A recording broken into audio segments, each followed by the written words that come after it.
Our A-team tonight, Pulitzer Prize-winning New York Post columnist, Fox News contributor Michael Goodwin, Democratic strategist, Bold, Nebraska executive director Jane Fleming Klebb. Great to have you with us, Jane. And the Independent Women's Forum executive director, Sabrina Schaeffer. And let me start, if I may, with you, Sabrina. We see Jim Messina going over to Hillary's operation. I don't know what to call it. But it seems to me the Republicans would have been wise to double the offer that he got from them and bring him over to the Republican Party. What do you think? Well, I think you're right that the American people have a lot of challenges and a lot of problems that they're facing right now, and the Republican Party has failed to really communicate to Americans how they would make things better. We know that there's tremendous dissatisfaction, right? Pew found that only 19% of Americans trust the government to do what's right. 80% of the country, Sabrina, wants to go in a different direction. Right. Everybody gets that, it seems, but the Republicans. But they have to communicate it in a way that is motivating to voters, right? Or give us an idea. What should they say? I haven't heard them say anything. Right. Well, healthcare, energy, workplace reforms, and deregulations. There's so much I'm sure we agree on. Jane, is it an absolute foregone conclusion that the Republicans are so inept, the GOP leadership is so inept that they're not going to be able to take back the Senate with this historic opportunity in front of them and hold control of the House? I mean, it's amazing to watch. I mean, it is true that the GOP is definitely floundering, and obviously the things that have been happening around Chris Christie clearly did not help. I do think the Messina going over to the Hillary super PAC essentially is not such a great sign for Vice President Biden. He surely was definitely taking a look, and so I think that is definitely an interesting thing that happened today. It leaves him one Jim Messina short, doesn't it, the Vice President? It does. Michael, let's start. I mean, there are so many places to start here, but let's start with Snowden with a press conference about U.S. national security that he tore asunder. And Attorney General Eric Holder says he would basically contemplate some sort of engagement. What the heck is going on? Well, don't forget, this is the same Eric Holder who green-lighted the Mark Rich pardon, so that I believe Mark Rich's wife could make a huge contribution to Bill Clinton's presidential library, and presto, Mark Rich got an exemption from punishment, and he was a fugitive also. So that was really the first fugitive to get a pardon. Here we have another fugitive who's clearly seeking a pardon. But he's a fugitive, and he is a traitor. And I want to ask you something. But the door has been opened to him. Absolutely. Why don't people call him a traitor? He's admitted treason. Right. He's admitted his dealings with the Russians, and less so with the Chinese, but that was his first refuge.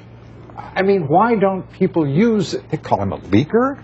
No, he's a traitor. Well, not only that, he's been indicted under the Espionage Act. I mean, that is de facto treason. So I have called him that, you have called him that, but we're two lonely voices in the wilderness, Lou. Well, you know what? In times such as these, I tell you this, I won't complain about the company, Mike. Sabrina, let's turn to, if we made the NSA metadata. We got an independent board I'd never heard of, comes out and says, they think this is unconstitutional and want to change. Who are we listening to? Who are these people? What is happening to this country right now? Well, I thought this was a step in the right direction. I mean, I think we agree that we are no longer in the age of a military-industrial complex. This is the age of the military-information complex. And the idea that the government can be collecting this vast amount of information on American citizens is frightening. I certainly think it was one of the biggest stories of 2013. So I saw this as a positive step in the right direction. So what do you think about when big corporations do much the same thing, whether they're Google or Microsoft? Right. Facebook, what's the distinction there? Well, the big distinction, of course, is that you can choose to opt out of some of those, right? And of course, it gets harder and harder, no doubt, if you're alive and you're online. That's a fig leaf of the most suspicious kind. But they don't. I'm sorry. Go ahead. Well, they don't have the force, right, that the government has. So once they collect that information, God knows what's going on at the Justice Department when they have this information.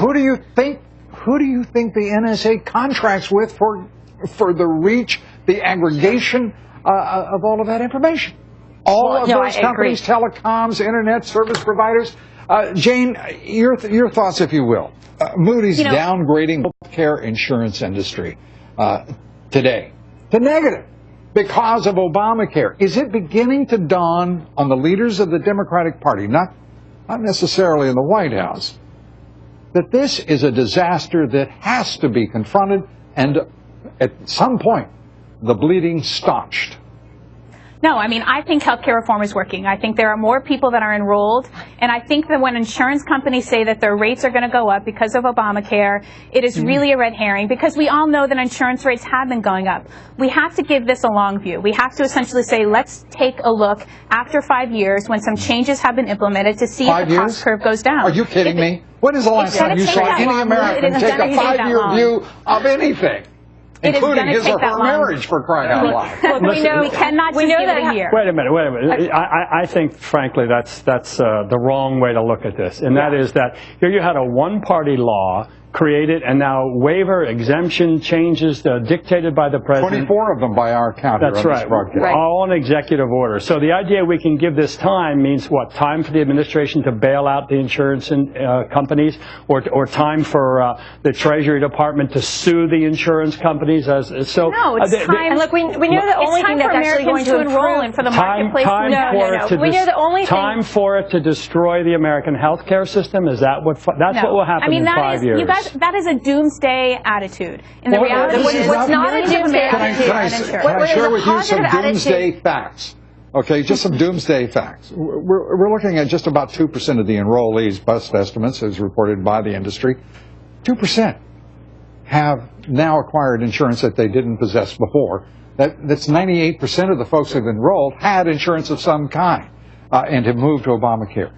We have 24% between the ages of 18 and 34. The target was 40%. And if those numbers continue as a trend, we are going to watch Obamacare implode, and the industry, in the words of the White House itself, will be facing great pain, and it's not what we need. Well, but the enrollment trends for Obamacare is only going to improve healthcare in America. Jane Fleming Club and Sabrina Schaeffer, thank you. Michael Goodman, thank you. We appreciate you all being with us. That's